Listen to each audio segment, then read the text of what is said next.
So now I'm going to be discussing the differences between static IP address and dynamic IP addresses. I have told you about the definitions. A static IP address is unchangeable, and a dynamic IP address keeps changing or updating on reconnection. So let's start with the first difference. The first difference between static and dynamic IPs is assignment. How do you get assigned these IP addresses? Who assigns them to you? So the moment you buy a hosting plan, now this host or the ISP, it assigns it manually, which is the static IP. It assigns the static IP address to you manually.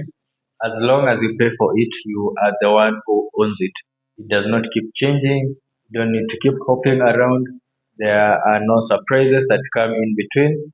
So for businesses that need consistency, for businesses that have a strong base, like businesses running sales, of course, we know having disruptions where the IP address has suddenly changed, that becomes a very big issue. And since you don't want to be deemed as spam, of course, you need to have a static IP address. So a static IP address is assigned to you in by the host provider, by the ISP or the hosting provider.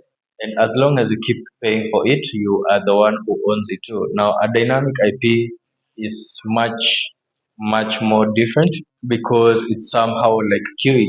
Now, the same internet service provider has a pool of IP addresses. There are lots of them that they keep switching around, being transferred among different people. So the ISP rotates them using the DHCP. It's on a first come first serve basis.